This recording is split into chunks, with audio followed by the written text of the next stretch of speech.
Hey guys, it is Seth from Big Fish Local and the Small Business Development Center right here in Springfield, Ohio. I am really excited to talk with you guys today about how to build a killer e-commerce business online. So what we're going to do is we're going to wait just a minute to see who all tunes in. Today we're going to be having an interactive, or as interactive as possible, type of a presentation. So I'm really hoping that you guys will have some questions, that you can provide some context of the businesses that you have already started or that you are thinking about starting. And that way we can really gear this presentation to fit your needs so that you get the most out of it. So like I said, we'll wait just another minute or so until we get a few live folks tune in. We'll give it, say, 2 minutes, and then we'll get started. Oh, okay, great.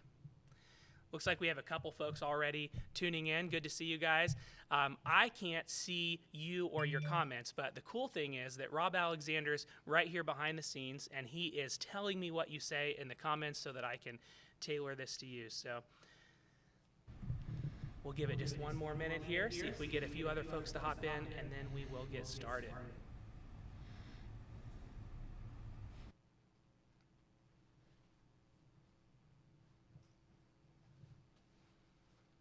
And if you're just now tuning in and joining us, again, I'm Seth Evans here at the Small Business Development Center. I also run Big Fish Local. Today we're going to be talking about how to start a killer e-commerce business. And I'm so excited to cover this. This is a huge trend right now. We're seeing more and more people start online businesses. And it's such a great way to be flexible, to earn extra income, to start a side hustle, or really to grow a thriving business. There are so many things you can do with an e-commerce business. So we're going to explore lots of those possibilities together today.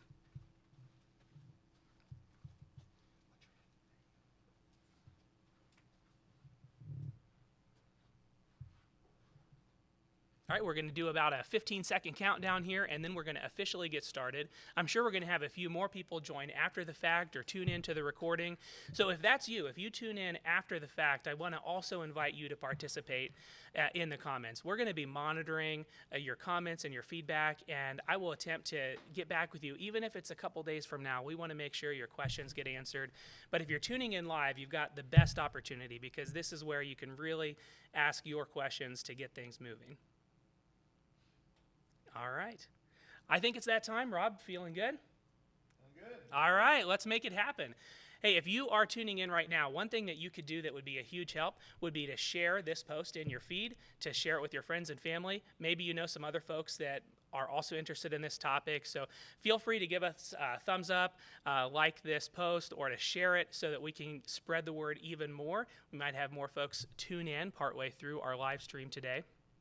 So as we're getting started, I'm going to introduce myself just one last time. I'm Seth Evans. I am the marketing and website coach here at the Small Business Development Center here in Springfield. I've been doing this for several years, and I love it. It's such a great team.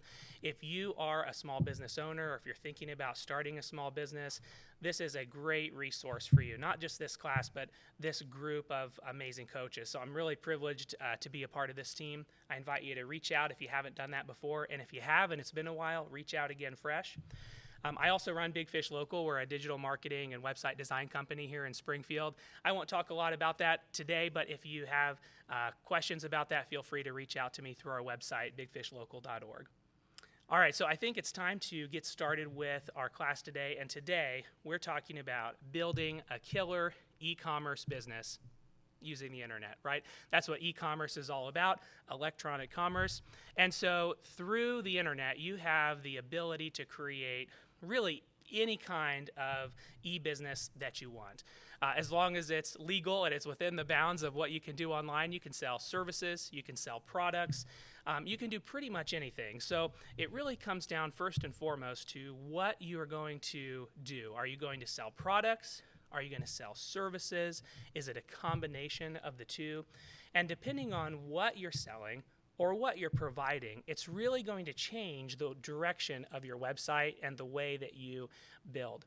So one of the questions I have for you right now is if you're tuning in online or if you're here in the room, I'd like to know what you are either thinking of starting or what you are already in the midst of doing that you want to improve. So please type that into the comments. Or if you're in the room, shout it out. I'd love to hear what you're starting. So basically, I have a hair company. Right now, I'm currently doing first advertisement billboards. Right now, learning how to do Facebook marketing, and then I have a few Instagram influencers. Okay, fantastic. So it sounds like in your hair business, you have explored several avenues of marketing. What are you doing right now from an e-commerce standpoint, if you don't mind my asking? Or have you started that yet? I do have a website. So I have a website through Shopify right now. I went through a company that made my website, but I'm just having really bad communication with them. So I'm trying to really learn how to do a lot of things on my own instead of having to wait on people to fix the website, because I guess like you have to like update websites, the coding to the websites. It's very um how can I say this? Confusing. And then I do know about, like, if you have Shopify, there's like different plugins that you can add onto your website that allows like building trust with the customers, I believe. Yeah, great. You pointed out a lot of the challenges and opportunities that a lot of people face when they're building an online business. The good news is that it's so flexible, you can do almost anything. And the bad news is because it's so flexible and it's because it's so powerful, it's easy to get lost in the weeds. It's easy to get lost in figuring out what to do to improve the business, what's actually, like, where should you put your time and energy, what's going to have the biggest impact. That's a question I get a lot. Which platform is going to work best for you? Is it something you can update yourself, or are you going to have to spend lots of money hiring a professional to manage that for you? And so those are some really good points that you brought up, and it sounds like we might have some folks that have commented as well. Yeah, so Joe says he, first of all, wants to improve a website as a CPA, but also start a side business selling physical products. And Seth, for me, something I've been thinking about doing is reconditioning and relacing baseball gloves and having a website to resell gloves that I've bought and then refurbished. Christine just said she wants to improve her insurance agency website online. Okay, great. So this is cool. We have some really a diverse range of different types of businesses. And the cool thing is that you can do all of those things, and it's going to be a little different. You know, a business around baseball gloves is going to look very different than promoting an insurance agency or a hair company or a CPA. I mean, any of those types of businesses are a little bit different. So I think now we can start diving in and tackling the first question, which is, which platform is right for me? And there are lots and lots of options, but when it comes to e-commerce, there are a few that really stand out as kind of the top dogs. So I'm going to cover some of those right now, and you're going to see those on the screen here next to me. So the first one that I want to lift up is a company called Weebly. Weebly is kind of a standout because they also are connected to, they own the company Square. So if you've ever been to, say, the Springfield Farmers Market, or if you've been to, actually a lot of coffee shops are using them now, those little card readers that you can swipe your card or insert your card. Because Weebly is kind of built around that Square platform, they really are now built for e-commerce. And I was just talking with somebody today about how he could build a website around his fabricated, he makes really cool, his name's Fred Hinman. I'm going to give him a quick shout out. He's an SBDC client, runs FH Fabs. And anyway, he builds really cool art, basically, out of repurposed items. And he was trying to figure out, how could I build a website that would allow me to sell my products online that I'm also selling at trade shows, art shows, places like the farmers market. And so Weebly is a great option for that because it is integrated natively with Square. So this is one option that you might want to consider. Weebly is what I would consider a drag and drop website platform. So what that means is when you sign up for Weebly, you will basically gain access to tons and tons of pre-built website designs. Templates is another word for it, or themes, that basically give you a business in a box. I mean, you could literally sign up for a free account through Weebly. You could choose one of the pre-built sites, or you could start from a blank canvas. And then from there, you could literally start dragging and dropping the elements that you want onto the page. So I did this with Fred today. In about 2 hours, we had a fully functioning website with a home page, a calendar page, a contact page, a gallery of all of his photos, and a shop page where you could actually purchase products. So the website wasn't 100% complete, but it was fully functional and live in 2 hours. So it's pretty amazing how quickly you can work when you have a powerful tool like that. Now, because it is a drag and drop style builder with a template or with a theme, you have a lot of speed, so you can do things very quickly. The drawback is you don't quite have as much flexibility as you might have with a more open-ended platform. So one question you want to ask yourself is, what's more important to me right now and at this phase of my business? Do I need to move quickly and get something online right now that still looks really good but maybe isn't quite as unique? I don't want to use the word cookie cutter because Weebly does give you a ton of customization options, but it is a little bit more standard from site to site. If you have a Weebly site, it will probably look similar to other Weebly sites that are out there. Not identical, but similar. But Weebly, again, is a great option, and just to cover some of their pricing, you can claim a free website right out of the box, but you're looking at $6 to $26 a month, basically, depending on which features you need to go along with that. So if you're looking for a pretty low-cost option to get started, this is a great one to try out. And because it's free to sign up, you can sign up and see if this is a good option for you. So I'm going to show you a few other options here in just a moment, but before I do, any questions about the Weebly platform? None yet. Okay, great. Well, let's look at one of the names that seems like everyone has heard of lately, and that is Shopify. So Shopify is really, they're kind of a newcomer. I mean, they've been around for a while now, but they are really up and coming as a star in the e-commerce market. And you can definitely use Shopify in a similar way to Weebly in that right out of the box, they give you lots and lots of options. They give you some really powerful tools.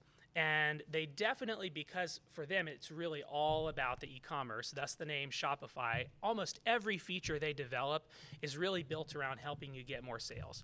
So there's some really neat features that you get with Shopify that can help you grow your business, such as email marketing. You have some more powerful tools around the way the shipping works and how it can connect with lots of other apps. So if you find yourself using several different tools and you want to connect to them, or if you want to explore their huge library of add-ons, tons of other developers build plugins and add-ons for Shopify, this is a great option as well. I'm going to share with you that the pricing's a little bit more expensive on Shopify because you are really paying a little bit of a premium to have those extra features. If you are just starting out and you have a simple list of products to sell, or even a simple couple services that you're selling, then Weebly would probably do it for you. If you start finding yourself having a wide array of products across several categories, and you want a little bit more powerful growth tools built into your marketing platform rather than paying for 2 or 3 different tools, you might be able to get it all in one with Shopify. So you can see their pricing, like I said, is a little bit higher, but lots and lots of great tools. So I know you had mentioned Shopify as an option that you were considering. If anyone else has been considering Shopify and has questions, go ahead and put them in the comments. Did you have any thoughts about Shopify and what you've seen or heard so far? And I never did catch your name. Oh, you're talking to me. Yeah. My name is Tamarie. I did notice a big difference in my sales. I used to have Wix, and then I went to Shopify. I had used like YouTube before I got my website made. I had did it myself, and I had plugged in a few apps. Like they have a lot of trust apps, like I told you about before, and it really scaled my online. It went from me only making about $2,000 to $3,000 to an easy $20,000 to $30,000. Wow, that's just huge. From I had like the pop-ups. They have pop-ups. They show people who purchased what they purchased prior. Then I have the trust icon. So the trust icon comes, and then I also have Sizzle, so they're able to do the payments. So I did definitely notice the change when I switched from Wix to Shopify. Yeah. And I think I didn't even mention Wix as an option, but it is certainly another very popular drag and drop style website option, a lot like Weebly, and pricing is very similar to Weebly. I think Weebly's probably a little bit more powerful, and the pricing is pretty similar. And with its integration to Square, I'd say out of those two, that's my personal preference. But with Shopify, like you said, when you are able to start pulling in all of these other unique features, it can very quickly become a great option. And you can see as you browse through, they also offer point of sale. You have, of course, your online store, your checkout system, and you can even set up sales channels through Facebook and Instagram, potentially even connect to eBay and Walmart Marketplace. So there are a lot of options here to sell products. And then when it comes to services, their ability to sync directly with your calendar and the ability to have your checkout set up both subscriptions and one-time services. There are a lot of really dynamic options here in Shopify. So I would say this is probably a step up from Weebly when it comes to all of the options that you have to grow your business. And there are multi-million-dollar businesses that use Shopify as their platform. So it's certainly something that can grow with you as well. I'd say Weebly generally will take you to a certain point, and then you're probably going to want to grow beyond that. And so if you have the ability to jump in at a little bit higher level, Shopify might be a good first stop. But if you're starting out and you want something just to get on the road very quickly and get moving, then Weebly is a great option. So at this point, what I'd like to do is just take a really quick 1-minute break. I'm going to ask everybody to think about the questions that you have specific to e-commerce, and I want you to put them in the comments. I'm going to step out for just a second. I'll be right back, but this is your opportunity. Any questions that you have so far or anything that you want to make sure that I cover, if you could just type those in, and we'll see you in about 1 minute.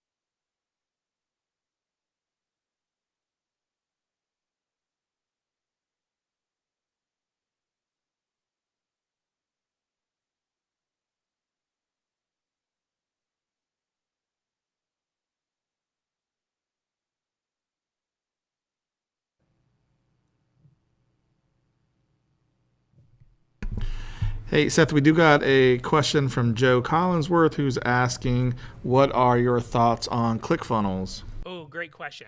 We are definitely going to cover ClickFunnels here in just a moment. So stay tuned. I'm going to cover one more option, and then we're going to turn over to ClickFunnels, which is one of my favorite solutions as well. So I'm glad that you brought that up. Any other questions that we want to address right now? Joe also asked, what are the steps to research the need in the market and uncover a market to serve, and where are some great places to research? Okay. Ooh, you guys are asking some really good questions. So, Joe, I want to honor your questions. I'm probably going to have Rob repeat those back to me in just a moment. But that is those are some great questions, because obviously when you are starting a business, the number one thing you have to figure out is this something that's even going to be successful? Are there people that are looking for this product or this service? And then where are they looking? You have to make sure that you show up where they're actually searching for it. Or if they're not searching, you have to generate the need. So great questions, and we'll head over that direction in just a moment. All right, so one other platform I want to cover before we move on to ClickFunnels is another really popular platform. It's one that is used by tons and tons of people. It's actually the most popular platform for websites in general, and that is WordPress. So WordPress is a free software that you can use basically on any host. So other website companies like Weebly, Shopify, they will kind of wrap in your domain name, the hosting, of your website and then the software of the website kind of all in one place. And that's nice because it's all consistent, it's all tied together, but really those are three separate pieces. So the first piece of that, your domain name, you can almost think about that like registering custom license plates. There's an annual fee that you pay every year to get your custom domain name, whether that's www.amazingshoes.com, or whatever your domain name is. So you pay a small annual fee for that. It's usually between $10 and $20. That's step one. The next thing that you have is your hosting. The hosting is, think of that as like a bank of computers, whether it's an actual physical set or stored usually somewhere in the cloud, that is holding the software that runs your website. And then finally, you have the software that runs it, which is sort of like the Windows operating system or the Apple operating system that is actually powering the site. So Weebly and Shopify and ClickFunnels, that is actually the software, but it's usually tied in directly to the hosting. Those are really kind of one and the same.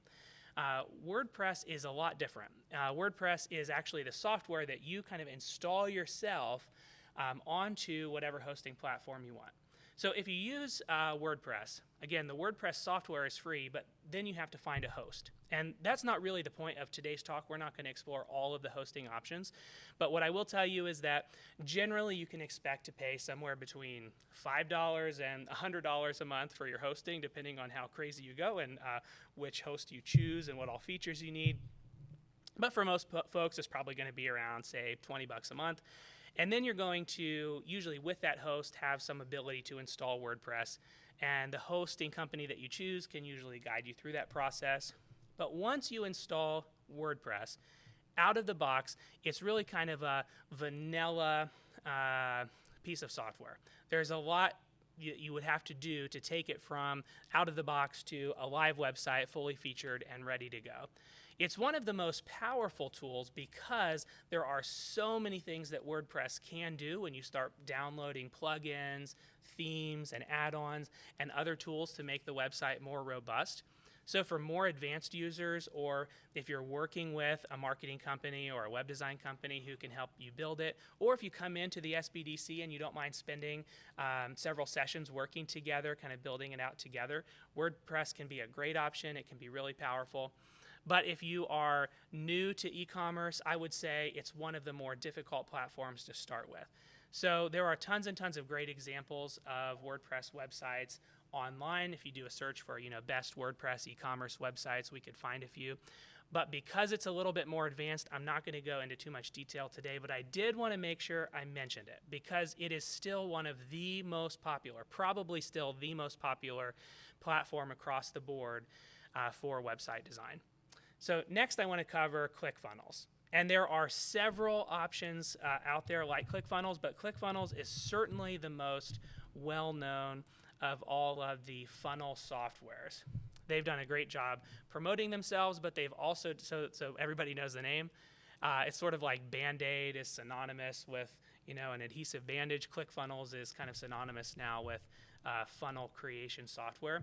But in addition to that, they do so well because they do such a good job. There's a lot that ClickFunnels offers that helps you very quickly and easily build a website that takes someone from landing on the site to the action that you want them to take.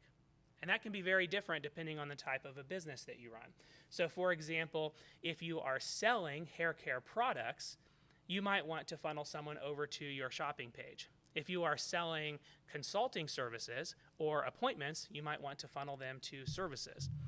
And if you're doing something different, maybe, for example, you want to stay in touch with the person, you want to funnel them to your newsletter so that you can stay in touch, or maybe you want to take them to a very specific product or service that you are selling. For example, maybe you're teaching a class and you're charging, $1,000, $2,000 for that class, or maybe you have a reconditioned baseball mitt that you want to sell for $200 and you want to get them right to that mitt. I'm just making up prices, obviously, but whatever that is that you're trying to get them to do, the whole point of ClickFunnels is to move them forward through the sales process to make that decision that you want them to make. In addition to that funneling ability, ClickFunnels does help you build a fully featured website. So yeah, you can actually build a multi-page, engaging website It's very different in the way that the website is built from other website builders like Shopify and Weebly, but it's very interesting, and I think a really kind of modern way to guide someone through that process. So for example, you can see on this page, what is the difference between a website and a sales funnel? So in a traditional website, someone might go to the website and start browsing around. So for example, I'll just pull up kind of a traditional e-commerce website. So I'll let this load for just a second. So this is a website that sells tea. So I go to the website, I start reading about the business, I can look at the products. And by the way, if you're curious, this actually is a website that was built using WordPress. So it kind of gives you an idea what that might look like. So I choose a category, I can browse through all of the products, I could click one, read even more about it, add it to my cart, and continue shopping. So we're all familiar with this process, right? We've all been through a traditional kind of e-commerce website, and that's really what this website is. ClickFunnels is very different. You land on a landing page. Maybe the first thing that you do is you make sure you grab that person's attention, and then you add them to your email list so that now you can send them special offers, you can stay in communication with them, you can keep them up to date with news and information. Then you take them to a sales page where you're building value. And this, by the way, this is just one example of a funnel. You can really build the funnel however you want. But you might take them to a sales page, build some value, show them a video about the product. Usually it's a single offer that you're promoting. You collect their money, you make the payment. Then you maybe take them to an upsell page. So for example, we were just on this tea website. Wouldn't it be cool if right after I added Assam black tea to my cart, it pops up and says, hey, you can double your order for only 50% more, or hey, if you buy just one more, you get another one free. That's an upsell. So with ClickFunnels, you can do that automatically using the funnel software. And then finally, you can deliver your product. And here's where ClickFunnels can really shine. If you're selling a digital product, for example, if you're selling a coaching service, if you're selling a pre-recorded video, if you're selling a 10 steps to success, type of a PDF or a novel, anything that you can deliver digitally. And there are lots and lots of things that you can imagine to deliver digitally. You can do that automatically through ClickFunnels. In addition to that, you can create a membership area in ClickFunnels. So if you are offering some kind of ongoing coaching, support, training, or if you want to sell a class, ClickFunnels works really well for that because it's been built to do that. And there are some add-ons and upsells when you join ClickFunnels that you might have to do to unlock all of those features. But I believe last time I checked, their pricing was starting at about $99, and then their kind of fully functional service was about $299. So you're like $100 to $300 with ClickFunnels to unlock everything it can do. But it also has a free trial, which is kind of nice. So if you want to check it out, see if this might meet your needs, certainly a great option. I'd say the big differentiators, one more time with ClickFunnels, are you selling a digital product? If so, ClickFunnels could be a really good option, although Shopify can still work well for that. Are you selling a membership or a class? If so, then ClickFunnels can work really, really well for that. And are you selling, do you want the ability to upsell to new products or to add on? And some of you have probably done that before, where you purchase something online, it's taken you to another product after that. Maybe you've agreed to that, and then it's even given you a third option. ClickFunnels is really good at walking people through those steps. So those are some options with ClickFunnels. And I'm going to pause here for a second because ClickFunnels can be pretty confusing if you haven't ever heard of it before. And so you might have some questions, or if you have heard of it and you have some success stories to share or anything that you found that you either love or hate about ClickFunnels, I'd love to hear that too. I've always seen these advertisements on Instagram all the time, people talking about Click. And this guy, I think he emails me. I've seen him. But I did not know that it was a separate website. I thought you can make your funnel on your website. That's why I was confused. So this is not like an app. It's a totally different entity. Yeah, great question. So you actually can, you have the option with ClickFunnels of making that your primary website. You can just run your whole business right out of ClickFunnels. Some people do that. Other folks use ClickFunnels as their funnel system to make targeted sales. So for example, maybe I would have, let's say this, I was promoting this business, this tea business. Maybe I would still have my main website where people can browse and have the traditional e-commerce experience, anytime. But then maybe I would still sign up for ClickFunnels and create a specific funnel to try to sell a tea subscription where I get, 2 bags of tea every month for a year. And that's a special offer that I want to really promote on Facebook. So I'm going to create this funnel and I'm going to blast it out to my Facebook group and my email marketing channel and wherever else I communicate with my clients. So you can use, again, ClickFunnels as your main site or as a supplementary way to generate more sales or more actions that you want your clients to take. I think that there's another app. I seen someone, they told me about it, but when it comes to this type of digital world, I get so overwhelmed. I think it's called like Bode. Have you heard of it? Bode?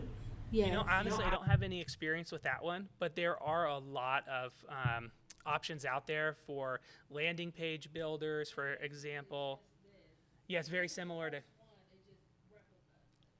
Yeah, okay, very cool. Yeah, ClickFunnels is one that's really, really well known, and it is really, really powerful. Another one I've used is Instapage, and there are others out there like that are specifically for like landing pages for marketing. But yeah, you can definitely go out and explore all the options. If after we meet today, you are still unsure what the best option is, I would highly encourage you just to book a meeting through the SBDC or just to reach out in an email and maybe we can explore those options a little bit more together.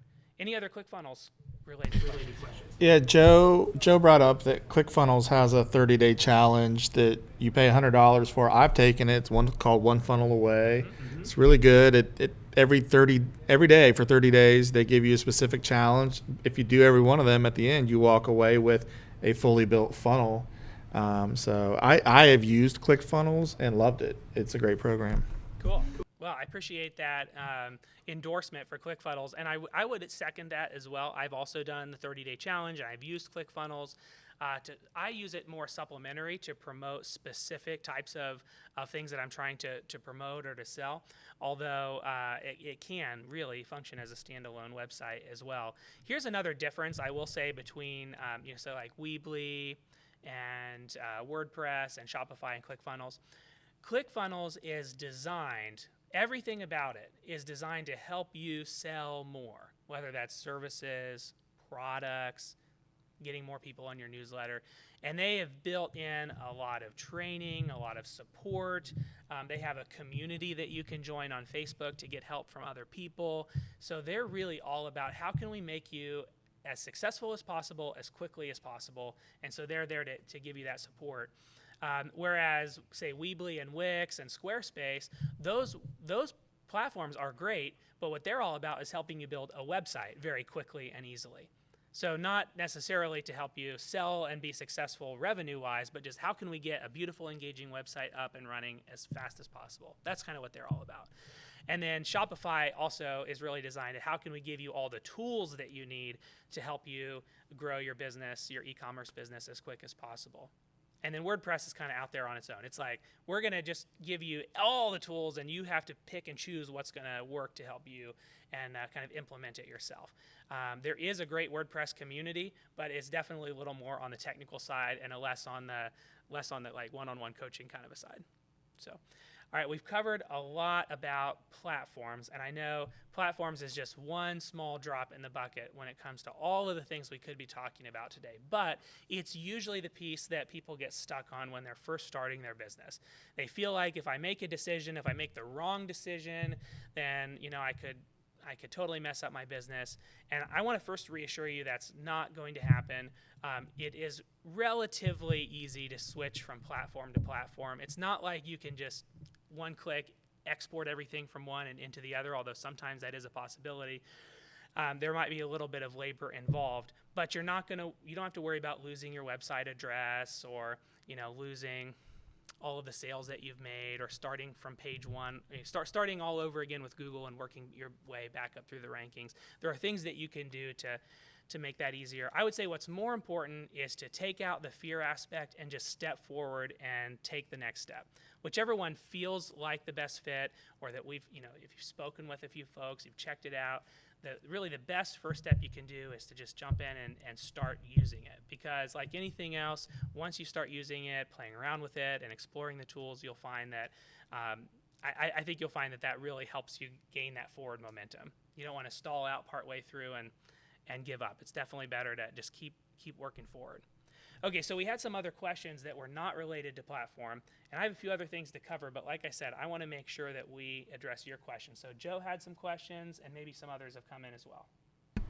So Joe's earlier question was about researching the need in the market. How do you uncover where there is a market need? Where do you do that research? And I think that's probably the only question we have on Facebook at this time.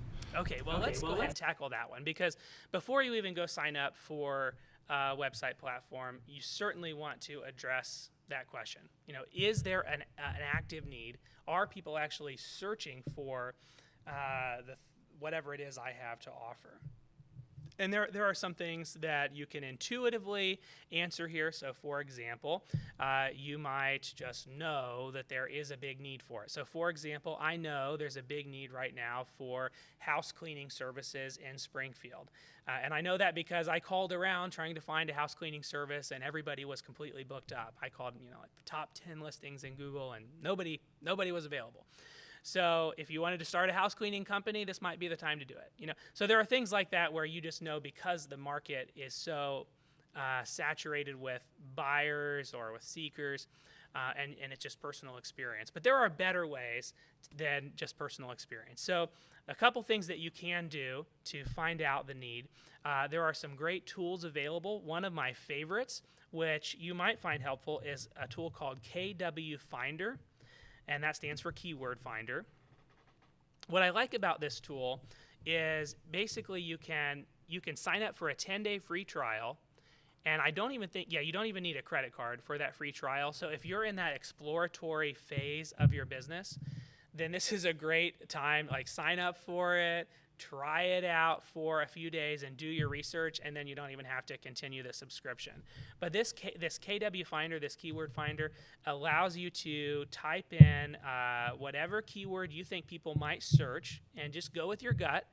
So, for example, if you are an insurance agent, maybe you type in insurance agencies near me, or auto insurance near me, or CPAs near me if you're a CPA, or something like that.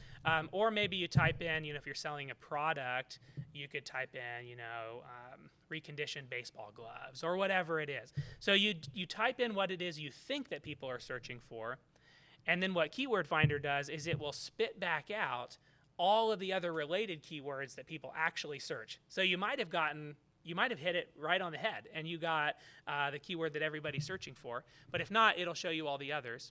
And then you can search by region. So you could say, I'm selling an e-commerce product throughout the whole United States, so I can take the search numbers of the whole U.S. or U.S. and Canada or the whole world. Or you can say, I want to just know what people are searching for in Ohio, or even just Springfield, Ohio, or Dayton or Columbus. You can get as narrow or as wide as you want. Now, if you get really, really narrow and there's very little search traffic, then you might get skewed numbers. Like, you might see a 0 even if there are a few people searching. But if that happens, I would encourage you just to back it up a little bit. So like, if Springfield's not giving you enough, maybe add in Dayton, or just zoom out to Ohio, and that'll give you a better picture of what's actually happening there. But this is a great tool that I often use when I'm working with SBDC clients or Big Fish Local clients to help research, how many people are actually searching for this. And then the next thing I'll do is I'll go out and look at the competition. So, for example, I might find that 200 people every month are searching for keywords related to reconditioned baseball gloves, and I'd be like, whoa, that's crazy. I would think nobody's looking for that because it's not on my mind, but there are tons of people looking right here in Ohio. And then I would go out and look to see if there are other companies that offer that service nearby. Or if this is something I'm offering throughout the whole U.S., which I feel like it could be, that number could be much, much greater. And then I would see who else is offering that service. And I'm going to give you an example of another client who has a really unique business that I would have never thought was something that people actually searched for. So this is a website called Tim's Toasters. The owner's name is Tim, as you might guess, and he literally reconditions toasters. That's all he does. You send him your toaster, and it's only one specific model of toaster. It's a Sunbeam Model T Series toaster. If you have that toaster and you want to get it fixed, you send it to Tim. And within like a month of creating this website, he was flooded with orders for toasters to be reconditioned. Go figure. And I would have never thought that would be the case. But there was such an abundance of people that are in love with this toaster that need it fixed because nobody fixes them, that he was able to capitalize on that. So we did those two things. We looked at the research to see how many people are actually searching for this, and we saw the need was there. And then we did some Googling of our own to figure out, okay, we know people are searching for this. Do people offer that service? We found out nobody was offering it. And so immediately he was able to jump right in and really capitalize on that niche. So now he dominates the Sunbeam T-Series toaster repair niche, which is pretty cool, all over the U.S. So that would be my primary advice when it comes to digital. Now, if you want to do some more like localized research, there are other things you can do. You can get in touch with the SBDC or your local chamber. You can do some kind of on-the-ground research where you ask questions. Sometimes those are more anecdotal, but they're still kind of fun to do to see, what people are actually searching for, what the need is. Another thing that you can do that I've done before that I really enjoy is a Facebook survey. So you can put out a Facebook survey. Either you can do a paid or a free survey, or you can use a tool like SurveyMonkey. They also offer paid surveys, and they'll send them out to kind of a random population, or you can choose what characteristics you want that population to have, and then you can get feedback on your idea. So there are lots and lots of options out there. Hopefully this has given you some ideas. If you want more, I can continue, or we can move on. What do we? SurveyMonkey. Yeah, SurveyMonkey. Showed us was for if you're trying to find a niche or the need of your specific product, right? Yeah, so if you want to know how many people are actually looking for the service or the product that I offer, then a great place to do that is KW Finder, Keyword Finder, but it's spelled KW Finder. And when you go there, it'll take you to this website, mangools.com. That's the company who makes it. But again, you would sign up for that free trial. You would just literally type in the keyword that you want to research, and it will then show you the exact search volume in whatever area you want. U.S., Ohio, Springfield, as far in or out as you want to go.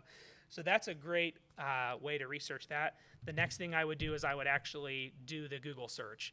So I would type in, CPAs in Springfield, if I was a CPA in Springfield, for example. And I would look at the other businesses that are out there that are kind of capitalizing on that keyword. If this was a business I was thinking of starting, I would see, okay, well, in this case, there are several in Springfield area already, some that look to be a little more well-known and some that are not, and it looks like there's some opportunity there. And I would gauge that based on, who's my competition, and then also what's the actual need. You want to always balance those two out. If there's a lot of need and not a lot of competition, that's a green light. That's a really good sign. If there's a lot of need and a lot of competition, that can also be really, really good. If there's low need, it doesn't really matter what the competition is. If there's high or low competition, if nobody's searching, if there's no actual need for it, then it's going to be really, really hard to be successful for that product or service, unless it's so unique and interesting that you can capture someone's attention. So for example, if you've heard of the Squatty Potty, that had the commercial with the unicorn poo that was like rainbow ice cream. So a lot of people know of that commercial, and they did a great job of kind of getting the word out and selling tons and tons of a crazy product that no one had heard of. And that's pretty much what you have to do to be successful if you have a weird, unique product that nobody's searching for. You have to be able to produce some kind of crazy, attention-grabbing either ad or commercial or some way to get your name out. Yeah. Cool. Yes, sir. Yes, sir. For someone who maybe doesn't want to pay for this research, have you ever used or recommend like Google Trends or Google Adwords to research how often people are searching and how high or low the competition is to advertise to those keywords? Yeah, great question. So yes, I have definitely used and recommended both Google Trends and Google AdWords. For some reason, I will say, even though those tools come directly from Google, I find that the reliability and the ability to zero in on certain areas is a little bit higher with KW Finder. And if you can get all your research done in like a 10-day period, then you could use that free version and get everything you need. And it actually combines like cost per click, so you know exactly how much it's going to cost, tell you the difficulty level. So right without even leaving the tool, you can see what the competition level is. So there's some neat stuff like that. And it seems to be a little bit more detailed in the numbers that you get. Sometimes when you do a search through AdWords, it seems like the numbers are a little artificial, like they're all 10s across the board, or only 10 people are searching seriously and it's 10 on every single keyword. That doesn't seem accurate. So for some reason that it seems to, unless there's a ton of search, if there's a lot of search, it's more accurate. But when it's smaller, like less than 100, the numbers get wonky. So that's the only reason I personally stray away from that. I will make this offer. If you are in the Clark County area and you want to do some of that research, we have that connection. I can do that research with you using KW Finder. You're welcome to use my tools when we get together for our coaching.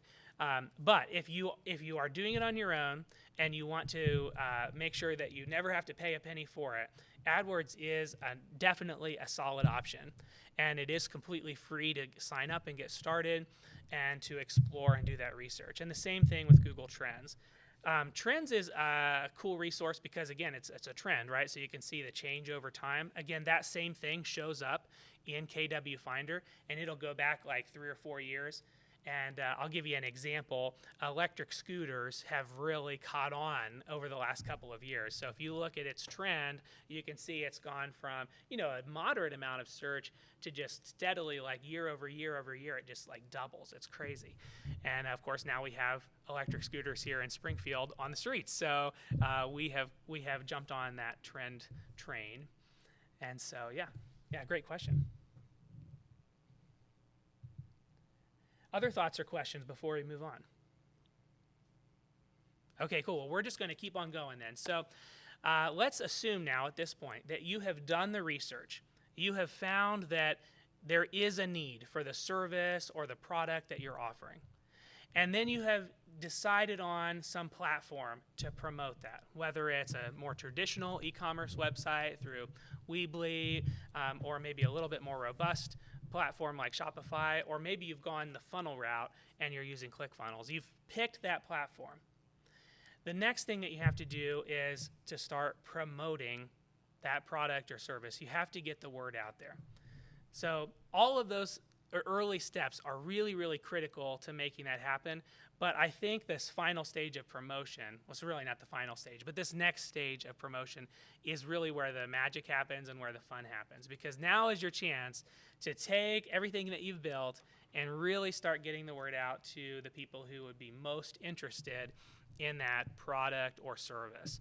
And so there are a couple options that you have, actually lots and lots of options. And you named a few. For example, you can do a billboard. Now that's a very kind of one-time thing. You get your billboard up there and you have one single space that you occupy. But the cool thing about the internet is it opens up all these other options and all these other methods of promoting. So if you put a billboard on the street, you're going to get a certain amount of traffic that's going by that every day, and they're going to see that billboard. But it's probably the same folks in general that are going to be driving back and forth in that area, seeing it all the time. And you don't really know too much about them from a demographic standpoint. It's probably going to be a pretty even mix of men and women. People of all ages are going to see it. You don't really know what their profession is or how much money they make or if they're married or if they have kids. I mean, you're probably just going to get an even distribution of people. However, using the internet, you can really zero in on exactly the right people, which is really cool. I mean, you could, for example, let's say that you had a product or a service that was designed for women who have kids who are who have a college degree and are thinking about going back to school. You could advertise directly to that segment. Or maybe you want to advertise to men who like to ride Harley Davidson but are also into My Little Pony or something weird. I mean, you could do that. You could really narrow the audience that much. So that's the really cool thing about online advertising. Now, when it comes to that type of marketing, there usually is some kind of expense involved. So we're going to cover a few of those options that do cost money but are very highly effective. And then we're also going to cover some free options as well. So the first one we're going to cover is AdWords. So someone, I think it was Joe or maybe it was Rob, mentioned AdWords. AdWords is Google's advertising platform. So it's really easy to explore and sign up. You just go to ads.google.com. But I'm going to show you some examples of what an ad looks like. So if I type in, for example, plumber near me. Oh, I'm in the images. Hold on. Okay, so right away, I'm seeing some ads. So I'm seeing ads right here at the top. This is called Google Guaranteed or Google Local Services. This is one type of paid ad. Then I also have more traditional Google ads. We've probably all seen these before, and you can tell it's an ad because it says the word ad. And sometimes I usually get those down here at the bottom. Sometimes I'll get them over here on the right-hand side. And then Google Ads also partners with tons and tons of websites to display ads on those other websites. And has anyone that's tuning in, have you ever visited a website or looked at a product and then suddenly it's following you around everywhere? And it's like kind of creepy because like, wow, I just looked at this one time and now it's everywhere. I'm seeing it all the time. Well, that's something that you can also do through Google AdWords. That's called retargeting. And those are usually banner ads, basically ads that just kind of show up on the website. So there are lots and lots of ways to advertise through Google Ads. And depending on your budget, if your budget's high enough, Google Ads will actually assign you a rep who can help you through your Google Ads process. You can also come into the SBDC and get free help from us on building a Google Ads campaign. But Google Ads serve a very specific purpose. And this is the thing I want you to take away from this conversation. So when it comes to Google Ads, you are capitalizing on search. When someone types in a word or a phrase, you're capitalizing on that. So do you remember a minute ago we were looking at the research with KW Finder or research in AdWords, and we said, okay, well maybe there are tons of people searching for reconditioned baseball gloves or Assam black tea or whatever it is that they're searching for.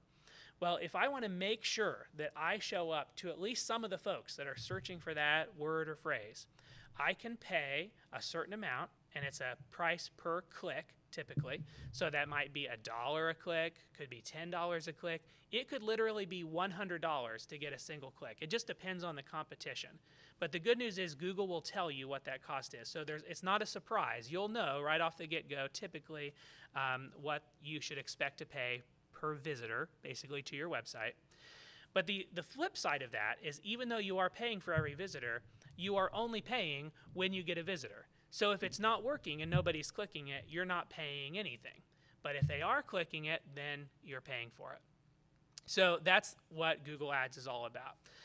It's capturing that traffic right at the top of the page, or sometimes following you around later as you browse other websites and leading you back to the product. But it's really all about the search, which makes sense because Google is almost synonymous with search, right? They are the #1 search engine in the world. So of course their ads would center around search. Now there's a very different kind of advertising that you can do, and that is through social media. So for example, you can run Facebook and Instagram ads. Those two platforms are connected. They're really one entity now, and you can choose to advertise in one place or the other or both simultaneously. To do that, you just go to business.facebook.com, and you can sign in with your regular old Facebook login. If you don't have a Facebook login, you have to create an account. But from here, Facebook is a very, very different type of advertising. It's not really about the search at all, because when you are browsing through Facebook, you are doing just that. You're not searching through Facebook typically, you're browsing. You're just scrolling through your feed.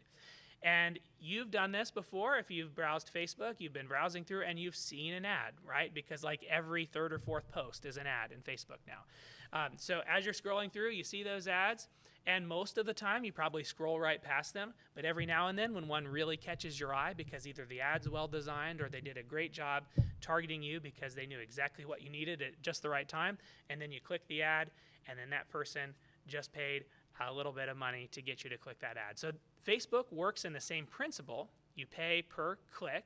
You can also pay per impression, which means how many people see it. So that there are different options. But in general, we'll say you're paying directly for that traffic to come through. But since they're not searching, you have to be very intentional about who sees the ad. So for example, if you make products for women, you would not want to show those products necessarily to men, unless maybe you're showing it to them, to purchase a gift. But you'd probably get more success showing it to women. If your product is for a younger audience, you wouldn't necessarily want to show it to an older audience. If your product only works in Ohio, you wouldn't want to advertise to people in Bangladesh or even in Texas, right? You'd want to keep it in Ohio. And this is that platform I was talking about where you could choose to advertise to that biker who likes My Little Pony. You have that level of control, that interest level control on the demographics. And it is true that Facebook knows a lot about you because they do track all kinds of things that you do. It's true, it's the world we live in. But because of that, they can get really good at helping advertisers target just the right people, which is good news for you if you're starting an e-commerce business or if you're trying to get more sales because you can advertise through that platform. I'm going to pause just real quick here. I think it sounds like we might have had a question come up. No? Oh, sorry, I thought I saw a hand go up over here. All right, cool. So Facebook and Instagram, really a great platform for connecting perfectly with the audience that you need. Now, one question that you might ask is, how do I know who is the right audience for my product? And so two things I would say to that. Number one, you can partially be your own judge of that, right? Based on your history of who has been buying your products or using your products the most. So I would encourage you to kind of take a good, deep, hard look at yourself and your business and say, hey, who's been using this product or who's buying this the most, number one. But then number two, you might want to do some demographic testing. And this is another cool thing about Facebook is you can run an ad for just a couple dollars and advertise to a couple demographics at the same time. If you're not sure if men or women will respond better, advertise to both, see which one works better, and then shift your advertising to the one that's working better. So you can kind of drill down on your advertising for a relatively low cost. There are some tools out there as well that you can use to do some research to see what demographics might respond well, but none of those tools are perfect. They're all, they're all just tools, and I would say none of them are as solid as like the search-based tools like KW Finder or even Adwords. So I would partially use that. But another great method that I found just to do some free research is to look for groups on Facebook that are enthusiasts of the thing that you do. So for example, if you sell organic products, go search Facebook for groups of people who love organic products. Maybe you want to start an organic juice business, right? So search for organic juice groups, join a couple of them, and see who is in the group and who's interacting the most and what kind of splits they have, age, gender, interaction level, other interests, and just start talking to them in the group too. And the cool thing is in groups, you can create a poll for free in the group and poll that group and ask questions. Hey guys, I'm thinking about starting my own organic juicing business here in Springfield, Ohio, but I'm not really sure what's popular right now. Like, do people really like ginger in their carrot juice? I don't know. You can ask any question you want. And even from that question, by the people who respond, I'm going to start getting some good demographic data out of that. So that's one of my favorite ways to do research is just to join Facebook groups and then start interacting with the folks in there. You can almost guarantee there's a group on Facebook for almost everything. All right, so we have just ticked over the hour mark, and so far we have covered platforms. Where do I host my website and what type of site am I going to build? We've covered some research. How do I find out if there's even a need for what I offer, and then how do I use that information? And then we've started to cover methods of advertising. And so far, we have covered Google, and we've covered Facebook and Instagram. And then one question I've been getting a lot lately, I'm going to dig just a little deeper on that last one, is what about TikTok? Is this a platform maybe that I should use? It's definitely a growing platform. More and more people are using TikTok all the time. And so here's my answer. I don't know yet because the data isn't really strong enough to set a long precedent. What we do know is it's effective. Certain advertisers can be really effective advertising on YouTube or on TikTok. YouTube definitely has some great targeting options, just like Google does. With TikTok, if you want to advertise there, I would say that if you're going to advertise there, the best thing to do is have something flashy and show-stopping. So, for example, a video of a unicorn pooping rainbow ice cream, that might stop my scrolling and have me pay attention to it. Whereas on Facebook and Instagram, you still want to do that same thing, but there's a little more, because the targeting is so dead on, there's a little more grace for having an ad that maybe doesn't connect quite as well. So that would be my feedback on TikTok. And then finally, what about free options? Is there any way to get the word out that's not going to cost me a ton of money? And the answer to that is certainly yes. So there are lots of things that you can do, of course, to get the word out. I'm going to cover just a couple right now. And one of those is what you might have heard of as SEO, or search engine optimization. So search engine optimization, or SEO, is basically like getting AdWords for free. It's how do I show up near the top of the search results without spending money to make that happen.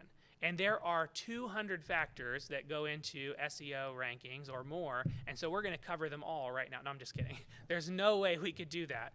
And so if this is something you'd want to explore more, I would definitely encourage you to connect with the SBDC or a local marketing expert. But I'm going to give you some of the biggest, most impactful things right now. So like the top 5 things you can do quickly and easily from an SEO standpoint. So number 1 is you want to make sure that your title matches what you want to capture in the search. So for example, I typed in plumber near me, and it's no accident that the number 1 result that showed up is Roto-Rooter, and you can see their title is Plumbers Near Me in Springfield, Ohio. What a coincidence!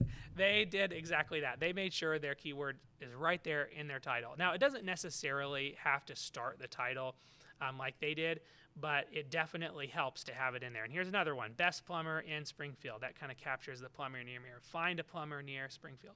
So all of these guys are kind of taking that advice. So that's number 1. Make sure your title's accurate. Number 2, you want to check out your description. And no matter what platform you use, whether it's Weebly, Wix, Squarespace, WordPress, whatever, they all give you the ability to update your title and description. This is your description here. Is your description relevant? Plumbing and drain solutions, Springfield, Ohio, plumber, plumbing, plumber. I mean, this is definitely relevant. It hits plumber and it hits Springfield, which is where that's near me. I'm in Springfield right now. So you want to make sure your title and description are dead on.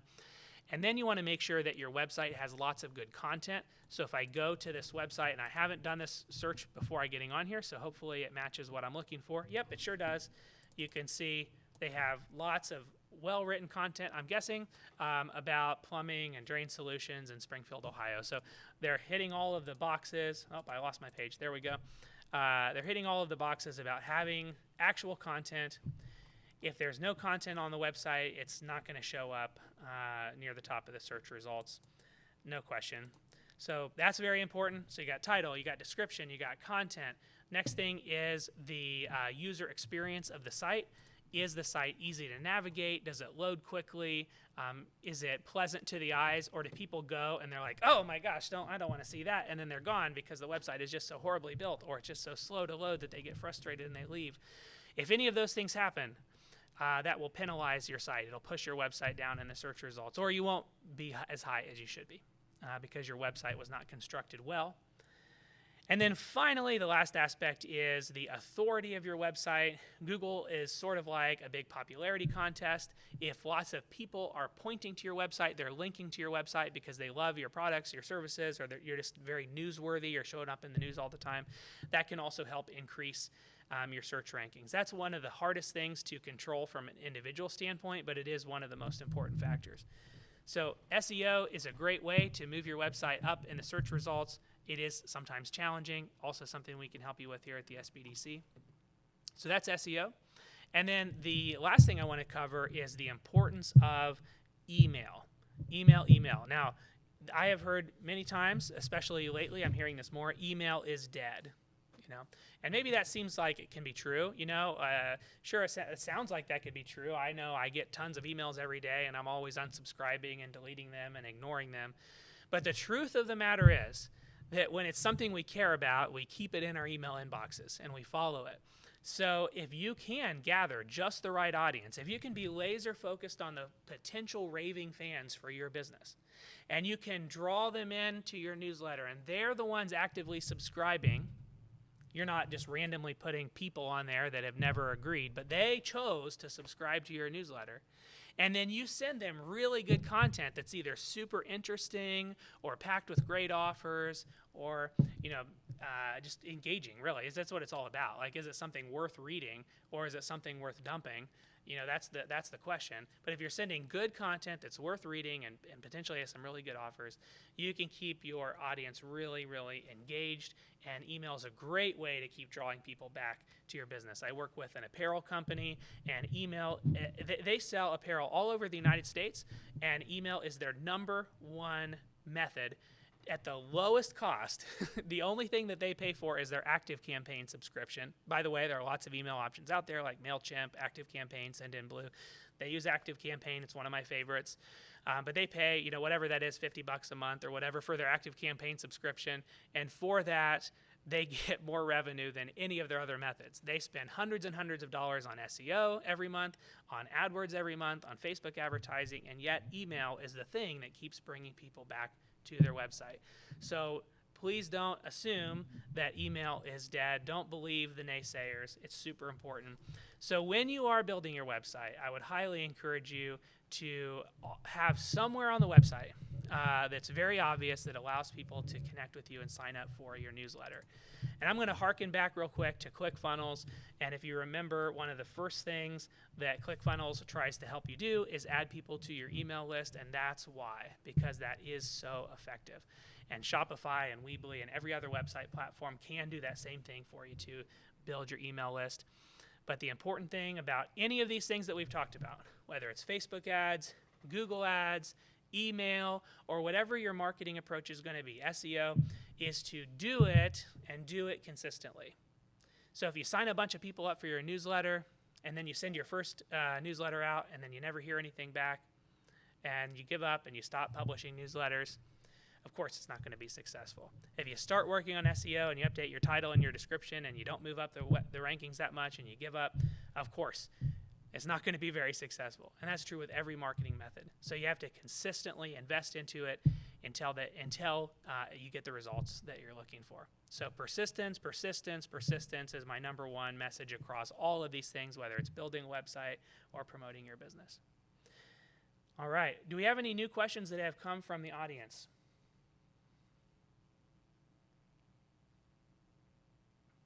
All right, great. I have one question, Seth. How does sales tax work for an e-commerce business? So we're in Ohio. If you sell to someone in Ohio, are you supposed to collect sales tax, pay to the state? But what if they're in Florida? Yeah, great question. So the question was sales tax. Do you need to collect sales tax if you're shipping products somewhere else? And here's kind of the answer to that question. I want to preface by saying I'm not a legal expert on taxes, but of course I do have experience working with clients that sell products in other states or even overseas. But we're just going to focus on the U.S. for right now. If you sell a product through your e-commerce store in your state, you do have to charge sales tax, and then you have to submit that like you would selling a product in a retail location. If you sell a product in another location outside of, let's say your business is in Ohio and someone in Florida buys your product, and you ship the product from Ohio to Florida, you are not responsible for collecting that sales tax unless you get a warehouse in Florida and you're shipping from Florida. If you create another location there, or if you employ like Amazon to ship it out for you, but then Amazon is actually the one collecting the sales tax on your behalf. So that's the answer. You don't have to collect that sales tax if you're shipping across state lines. Yes? So, with that being said, which is confusing to me, is when I did my taxes, my what they call it, CPA, he didn't like ask me, like, hey, is this these sales were from out of town or were they in Ohio? Because I basically had to pay for everyone's. And were So you selling basically, products or services or both? products, but I was selling them online as well. But I'm thinking that I didn't supposed to pay for those. I didn't supposed to pay taxes on those sales, correct? Well, in general, what I would say is I would, in general, defer to your CPA, although it's always good to get a second opinion. I'm not a CPA, so tax questions are a little bit outside of my realm. But I will say this. It is kind of the responsibility of the business owner, the seller, to identify which transactions are in-state and which are out-of-state. And so if you're not keeping track of that and you have no way of showing which are which, you probably are by default going to have to pay sales tax on all of them. But if you can clearly say, here are all of the sales that were in-state and here are all of the sales that were out-of-state, it's going to be much easier for your CPA to differentiate those and to identify which need to be paid sales tax. Now, you still have to pay tax on the revenue of all of those products, the profits of the business. But in terms of sales tax specifically, you should not have to do that. Fortunately, Joe, who's watching online, is a CPA, and he did pipe up and say that there's something called Nexus. So every state is a little bit different on what Nexus is, but Nexus may be $50,000 in Florida. So if you're in Ohio but you sell over $50,000 worth of stuff to people who live in Florida, that's why you track it, because at that point you've crossed over their Nexus and would be responsible for signing up and paying sales tax going forward to the state of Florida. So you do have to track it, as what I understand too. Yes. And either if you're big enough that you're hitting Nexus in other states, you probably ought to have a CPA who's tracking that, or some sort of app that tracks it and makes sure that you're doing all the right things. But for the most part, like an average small business doing e-commerce, I would think is probably not approaching Nexus in most states, and probably just needs to be careful about Ohio collecting it there. Yeah. Would be my guess. No, you're totally right.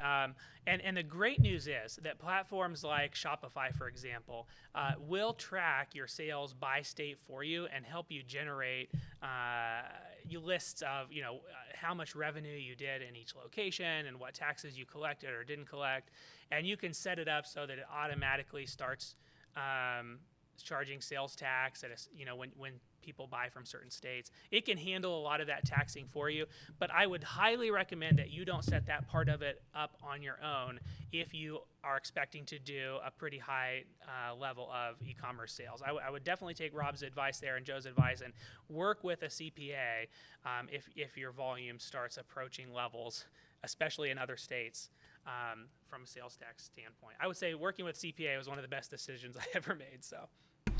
Got another question from online from Roberta, who's asking, is there a number of words that a blog needs to be to attract Google and help SEO? Does the length or whether it has photos or videos matter? Short term or short form, long form? What's working better for SEO? So the more words, the better, generally, is the answer from an SEO standpoint. There's no hard and fast rule around that. What I will tell you is that in general, that I would recommend that each of your blog posts be 400 words or more. That seems to be kind of a magic number where you can say enough that you've covered all of your bases from a Google standpoint. I would definitely write naturally to your audience rather than trying to just stuff a bunch of keywords in. So that's another piece of blog advice I would give. You do want to definitely post blog posts that have your keywords in them. I mean, you wouldn't post about cats on a plumbing blog probably, unless it's talking about cat hair getting trapped in your drains or something. But I would say write naturally to your actual audience. Definitely use images or videos whenever possible. Certainly won't hurt, and it can definitely help. And then if you can write 400 or more words, that seems to be a good place to go. But I can also tell you this. I've seen blog posts that get tons of traffic and rank well in Google for certain terms, like, who was Thomas Jefferson's wife? I might find that blog, maybe that blog post was a really short, concise 250-word blog post. So there are always exceptions to the rule, but my rule of thumb is 400 words or more. And if you can write even longer, go for it. There's no reason not to write a 2,000 word blog post if that's how many words it takes to cover all the topic. Can you talk about Google My Business? How much are you rewarded or punished by claiming your Google listing, getting reviews? I feel like I'm hearing a lot about it, but not a lot of people know about it. Absolutely. So Google My Business is super critical if you have a local location and if you offer a service locally. Google My Business is really all about the local. Now, I have worked with clients that have a Google My Business location simply as a review collection platform, and that can work too, just to collect reviews. But really, Google My Business is all about the local market. So for example, if I was starting a bike shop in Springfield and I wanted to make sure that when people searched for a bike shop that I showed up, it's absolutely critical that I create a Google My Business listing. And if I'm creating a service like, let's say, bike repair, even if it's mobile bike repair where I'm coming to you to repair your bike, I would want to make sure I created a Google listing because I'm appealing, again, to a local market. And when you are building a Google My Business page, it's super fast and easy. Typically, when I work with SBDC clients, we can claim and fully optimize a Google listing in less than an hour. And I could do a whole presentation just on that, but I won't. What I'm going to tell you today is if you go to business.google.com, this will walk you through kind of step-by-step the process of claiming a Google listing. And when you're done, it's going to look like these listings here. So Roger's Store and Dooley and all of these listings over here are all Google My Business listings. And when you click them, you'll see all of the things that you would typically put in a Google listing. Your name, your address, your hours of operation, your phone number, pictures, your reviews, et cetera, a description. My biggest advice when it comes to a Google listing is to fill it out completely. So don't leave a field blank. And if you do leave it blank, make sure you leave a reminder for yourself to come back and fill it in. So for example, one thing that Roger's Store is doing well is they have filled out all of their hours and they have listed their phone number and their website. So kudos to them for doing that. One thing that looks like they might be missing is a description of their business. So if I click through a few of these others, I might see, okay, so Dooley, for example, listed a pretty nice long description of their business in their Google My Business listing. So if the field is there, it's probably meant to be filled out, and do your best to do that. And then Dooley is also posting regularly in Google My Business. Now, I can tell you that these posts in Google My Business don't typically get a ton of traffic, but it does seem to be that the people who post regularly in Google My Business do seem to show up generally a little bit higher in the search results. It's more of a correlation than causation. I don't know for sure that one causes the other, but definitely the top results seem to have that. So that's a pretty strong sign that it'd be worth posting there if you're trying to show up higher in those local search results. Rob, did that answer all of the questions there, or do you think I could go in more? Okay, perfect. Yeah, definitely Google My Business all the way. Super important for local marketing. I feel like there are so many things that we could talk about and cover, and we're getting close to the end of our time together. I'd say we've got about 5 more minutes. So if you have an urgent question that you want to make sure I cover right now, go ahead and put it in the comments or ask out loud if you're in the room. But if you think about a question later, I don't feel like this is the end of our time together. It might be our end of our live time together, but again, feel free to continue adding comments to this post or email the SBDC, or you can get a hold of me directly. My email address is seth@bigfishlocal.org, or you can connect with me directly through the SBDC as well. Super simple to get started. If you've never done that, just go to springfieldsbdc.com, fill out the form right there on the homepage if you've never worked with us before, and you can request a free meeting, or you can give us a call and we can get started that way as well. Any last minute questions before we end for today?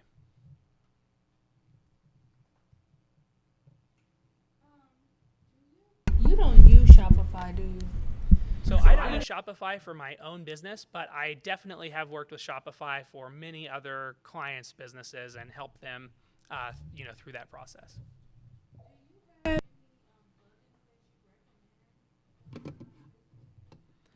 Wow, great question. There are so many plugin options on Shopify.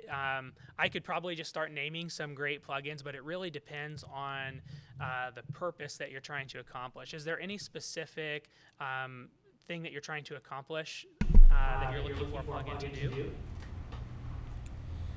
Well, sometimes I go on different people's websites, so they have different things going on as far as like what I was talking about prior. I seen that some of them, like they have, you can leave a review on the page. I never knew about that. Well, I didn't know what plugin that was. I also seen that they have something when they're purchasing an item, it will state so many people are looking at this item, or they will have, what else is it? How many items is left. So I feel like it's probably not actually that item. They're just stating like, oh, it's only one item left, but it's probably like 20 of them. So they're just trying, you're saying, to kind of generate some scarcity and make people more interested in making the decision to purchase. So there definitely are some Shopify add-ons, but the other cool thing about almost every platform that we've looked at today is almost all of them allow you to add HTML code and add-ons that are actually outside of their own marketplaces.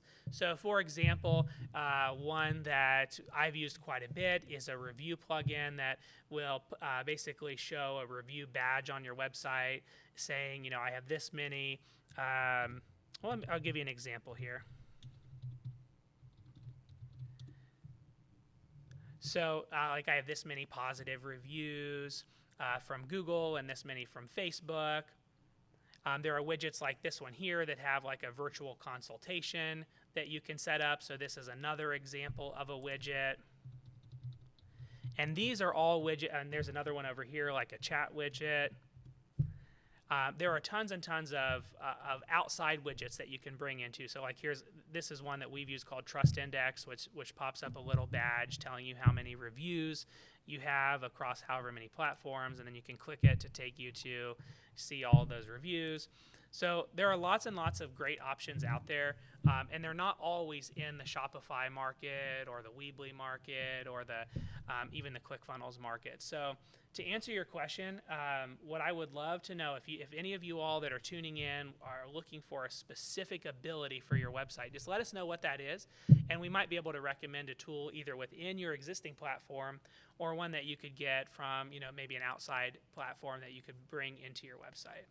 More and more developers are building these kind of outside widgets that you can still use within your website. Okay, great. Well, we are right at time here. It is 8:30, and I want to say thank you to everybody who tuned in and joined us for our online class or in person. It was so good to see everybody or virtually see you.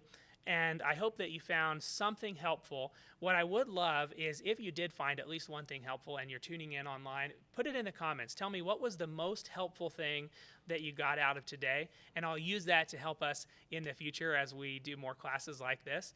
And if there's something that you wish we covered that we didn't cover, put that in the comments, or any other general feedback. I really would just love to hear from you. And again, thank you for you guys for tuning in, for the SBDC for providing this space and really being committed to all of Clark County and growing small businesses. I really feel very strongly that that's such a critical part of our success as a county, and then also here in Springfield, just that drive to grow and support small businesses. So have a great week. Good luck on your e-commerce adventures, and I really do hope that you create a killer online business. We'll see you next time.